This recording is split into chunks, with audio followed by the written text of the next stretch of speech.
Middlemarch Book 7, 2 Temptations. Chapter 68. What suit of grace hath virtue to put on? If vice shall wear as good, and do as well? If wrong, if craft, if indiscretion, act as fair parts with ends as laudable? Which all this mighty volume of events, the world, the universal map of deeds, strongly controls, and proves from all dissents, that the directest course still best succeeds.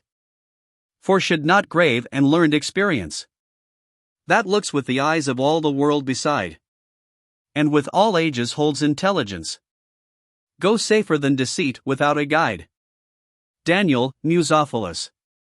That change of plan and shifting of interest which Bulstrode stated or betrayed in his conversation with Lydgate had been determined in him by some severe experience which he had gone through since the epoch of Mr. Larcher's sale, when Raffles had recognized Ladislaw, and when the banker had in vain attempted an act of restitution which might move divine providence to arrest painful consequences. His certainty that Raffles, unless he were dead, would return to Middlemarch before long, had been justified. On Christmas Eve he had reappeared at the Shrubs.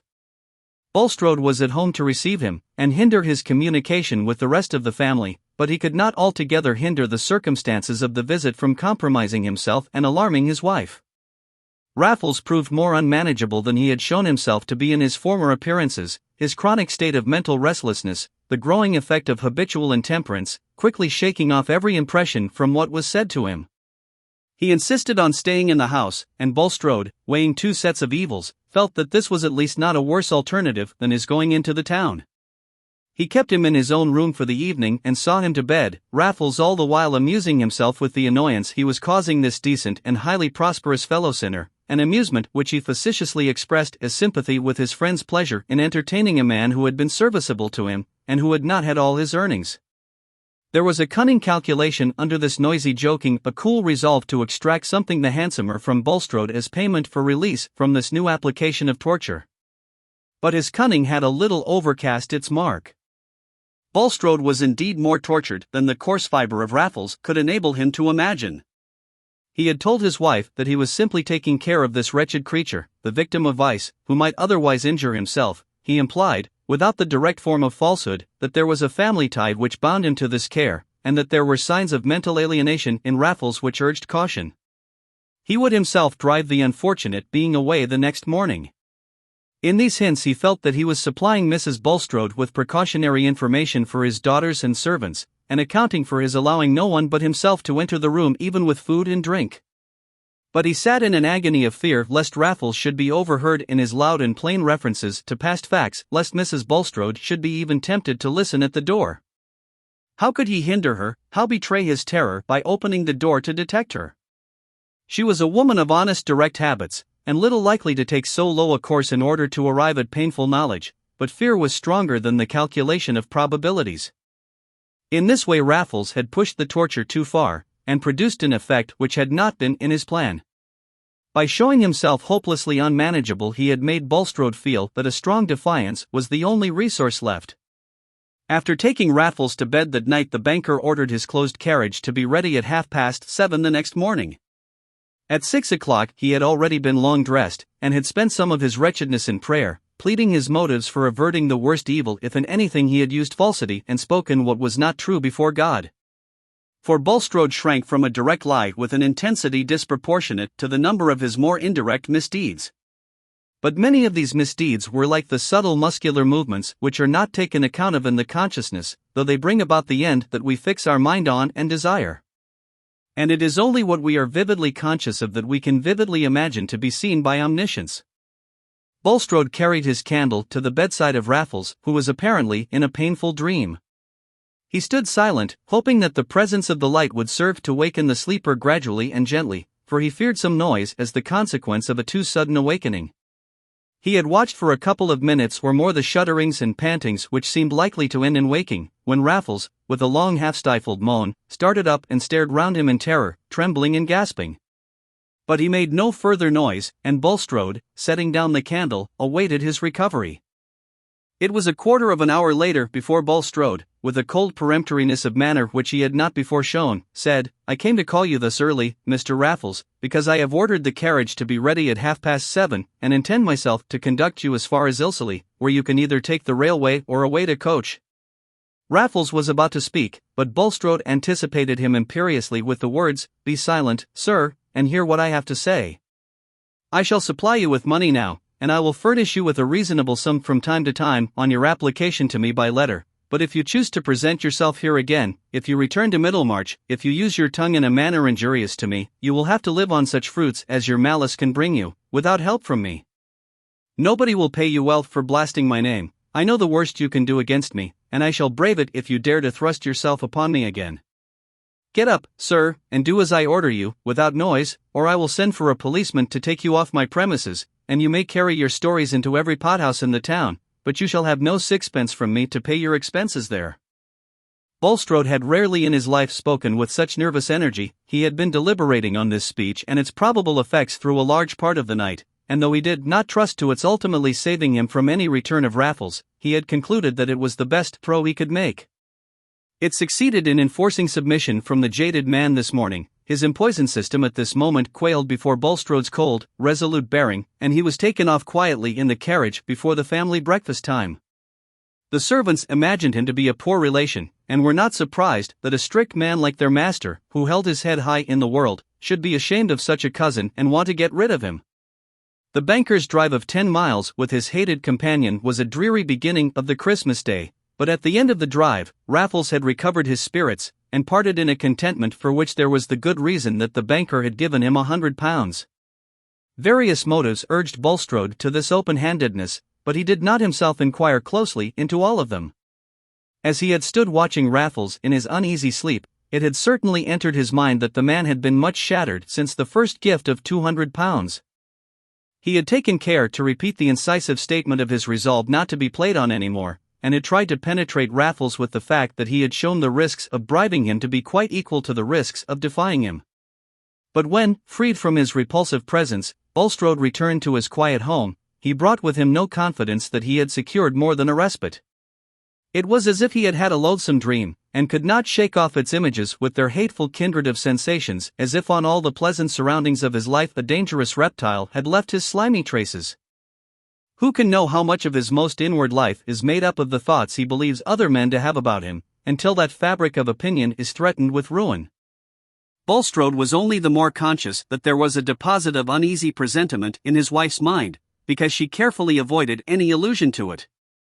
He had been used every day to taste the flavor of supremacy and the tribute of complete deference, and the certainty that he was watched or measured with a hidden suspicion of his having some discreditable secret, made his voice totter when he was speaking to edification. Foreseeing, to men of Bulstrode's anxious temperament, is often worse than seeing, and his imagination continually heightened the anguish of an imminent disgrace. Yes, imminent, for if his defiance of Raffles did not keep the man away, and though he prayed for this result he hardly hoped for it, the disgrace was certain. In vain he said to himself that, if permitted, it would be a divine visitation, a chastisement, a preparation. He recoiled from the imagined burning, and he judged that it must be more for the divine glory that he should escape dishonor. That recoil had at last urged him to make preparations for quitting Middlemarch. If evil truth must be reported of him, he would then be at a less scorching distance from the contempt of his old neighbors, and in a new scene, where his life would not have gathered the same wide sensibility. The tormentor, if he pursued him, would be less formidable. To leave the place finally would, he knew, be extremely painful to his wife, and on other grounds he would have preferred to stay where he had struck root. Hence he made his preparations at first in a conditional way, wishing to leave on all sides an opening for his return after brief absence, if any favorable intervention of Providence should dissipate his fears. He was preparing to transfer his management of the bank, and to give up any active control of other commercial affairs in the neighborhood, on the ground of his failing health, but without excluding his future resumption of such work. The measure would cause him some added expense and some diminution of income beyond what he had already undergone from the general depression of trade, and the hospital presented itself as a principal object of outlay on which he could fairly economize. This was the experience which had determined his conversation with Lydgate. But at this time his arrangements had most of them gone no farther than a stage at which he could recall them if they proved to be unnecessary. He continually deferred the final steps. In the midst of his fears, like many a man who was in danger of shipwreck or of being dashed from his carriage by runaway horses, he had a clinging impression that something would happen to hinder the worst, and that to spoil his life by a late transplantation might be over hasty, especially since it was difficult to account satisfactorily to his wife for the project of their indefinite exile from the only place where she would like to live. Among the affairs Bulstrode had to care for was the management of the farm at Stonecourt in case of his absence, and on this as well as on all other matters connected with any houses and land he possessed in or about Middlemarch, he had consulted Caleb Garth. Like everyone else who had business of that sort, he wanted to get the agent who was more anxious for his employer's interests than his own. With regard to Stonecourt, since Bulstrode wished to retain his hold on the stock, and to have an arrangement by which he himself could, if he chose, resume his favorite recreation of superintendence, Caleb had advised him not to trust to a mere bailiff, but to let the land, stock, and implements yearly, and take a proportionate share of the proceeds. "May I trust to you to find me a tenant on these terms, Mr. Garth?" said Bulstrode. "And will you mention to me the yearly sum which would repay you for managing these affairs which we have discussed together?" "I'll think about it," said Caleb, in his blunt way. "I'll see how I can make it out." If it had not been that he had to consider Fred Vincey's future, Mr. Garth would not probably have been glad of any addition to his work, of which his wife was always fearing an excess for him as he grew older. But on quitting Bulstrode after that conversation, a very alluring idea occurred to him about this said letting of Stonecourt. What if Bulstrode would agree to his placing Fred Vincey there on the understanding that he, Caleb Garth, should be responsible for the management? It would be an excellent schooling for Fred. He might make a modest income there, and still have time left to get knowledge by helping in other business. He mentioned his notion to Mrs. Garth with such evident delight that she could not bear to chill his pleasure by expressing her constant fear of his undertaking too much. "The lad would be as happy as two," he said, throwing himself back in his chair, and looking radiant, "if I could tell him it was all settled. Think, Susan! His mind had been running on that place for years, before old Featherstone died. And it would be as pretty a turn of things as could be that he should hold the place in a good industrious way after all, by his taking to business. For it's likely enough Bulstrode might let him go on, and gradually buy the stock. He hasn't made up his mind, I can see, whether or not he shall settle somewhere else as a lasting thing. I never was better pleased with a notion in my life. And then the children might be married by and by, Susan. You will not give any hint of the plan to Fred, until you are sure that Bulstrode would agree to the plan," said Mrs. Garth, in a tone of gentle caution. "And as to marriage, Caleb, we old people need not help to hasten it." "Oh, I don't know," said Caleb, swinging his head aside. "Marriage is a taming thing. Fred would want less of my bit and bridle. However, I shall say nothing till I know the ground I'm treading on. I shall speak to Bulstrode again." He took his earliest opportunity of doing so.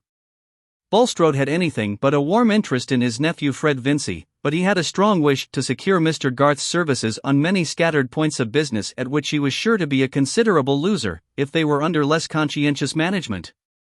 On that ground he made no objection to Mr. Garth's proposal, and there was also another reason why he was not sorry to give a consent which was to benefit one of the Vincey family.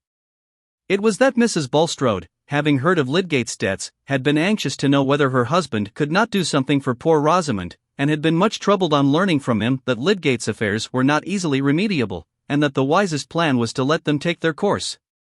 Mrs. Bulstrode had then said for the first time, "I think you are always a little hard towards my family, Nicholas. And I am sure I have no reason to deny any of my relatives. Too worldly they may be, but no one ever had to say that they were not respectable." "My dear Harriet," said Mr. Bulstrode, wincing under his wife's eyes, which were filling with tears, "I have supplied your brother with a great deal of capital.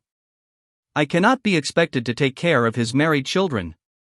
That seemed to be true, and Mrs. Bulstrode's remonstrance subsided into pity for poor Rosamond, whose extravagant education she had always foreseen the fruits of. But remembering that dialogue, Mr. Bulstrode felt that when he had to talk to his wife fully about his plan of quitting Middlemarch, he should be glad to tell her that he had made an arrangement which might be for the good of her nephew Fred. At present he had merely mentioned to her that he thought of shutting up the shrubs for a few months, and taking a house on the southern coast. Hence Mr. Garth got the assurance he desired, namely, that in case of Bulstrode's departure from Middlemarch for an indefinite time, Fred Vincy should be allowed to have the tenancy of Stonecourt on the terms proposed. Caleb was so elated with his hope of this neat turn being given to things, that if his self-control had not been braced by a little affectionate wifely scolding, he would have betrayed everything to Mary, wanting to give the child comfort. However, he restrained himself, and kept in strict privacy from Fred certain visits which he was making to Stonecourt, in order to look more thoroughly into the state of the land and stock, and take a preliminary estimate. He was certainly more eager in these visits than the probable speed of events required him to be, but he was stimulated by a fatherly delight in occupying his mind with this bit of probable happiness which he held in store like a hidden birthday gift for Fred and Mary. "But suppose the whole scheme should turn out to be a castle in the air," said Mrs. Garth. Well, replied Caleb, "the castle will tumble about nobody's head.